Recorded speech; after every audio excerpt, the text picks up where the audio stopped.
Yan pa guys. Picture yung nakasakay sa bangka. Sana all. Sana all sumasakay. 20 pesos po yung entrance. Tapos yung cottage namin, 250 lang yan. Dito lang po yan sa Wawa Dam. Malinis naman yung tubig. Kita nyo yung kamay ko, oh. Oh, malalim na yung kamay ko. Kita pa din. Diba? Then meron pang fog. May fog pa. Tapos doon, oh. Tignan nyo yun, oh. Tignan nyo yung bundok. Ang ganda. Ayun na guys, ano na ulit.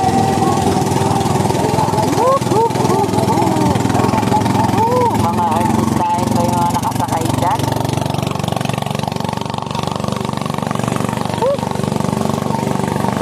Sarap. Tayo. Oh. Meron po dyan mga harang para dyan lang po yung tao. Pero dahil pasaway sila, lumalagpas sila. Ayan o, ayan yung harang. Then ayan sila.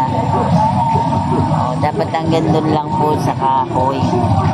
Kaso kasi yung mga pasaway sila. Tingnan natin yung kumakanta, nagwawala. Ay, may sayawan pa. Nakabikini.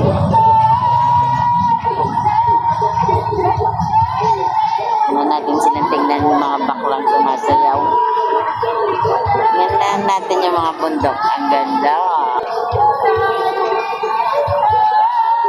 Kaya pupunta tayo dun sa falls pag sinipag ako maglakad. Sige, bye muna sa ngayon guys.